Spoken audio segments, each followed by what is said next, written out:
If the foundations be destroyed, what can the righteous do? Verse 2 described the covert attacks of the wicked against the upright. Now in verse 3, the psalmist confronts the deeper issue. The very structure of a just society is at risk. It's not just individuals under threat, but the entire framework of moral order is being undermined.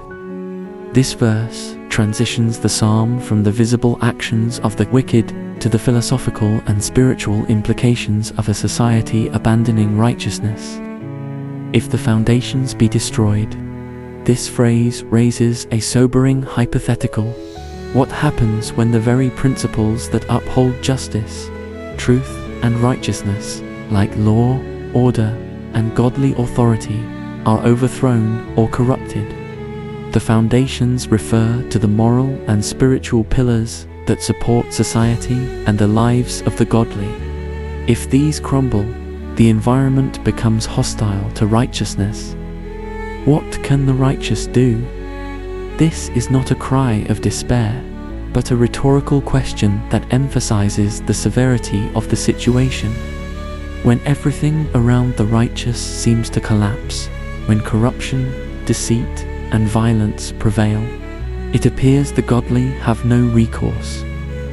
But implied in this question is also a turn toward dependence on God's unshakable throne, which is addressed in the following verses. The psalmist is not suggesting that the righteous are helpless, but that human strength and systems cannot stand when divine foundations are rejected. Psalm 11:3 challenges us to reflect on what remains when the moral and spiritual anchors of life are shaken. For the righteous, this is not a prompt to despair, but a reminder that their hope and strength must be rooted in something higher than earthly systems. When the visible foundations fall, God remains the eternal, unmovable rock. In such times, the faithful must lift their eyes beyond failing structures to the sovereign Lord who reigns from heaven.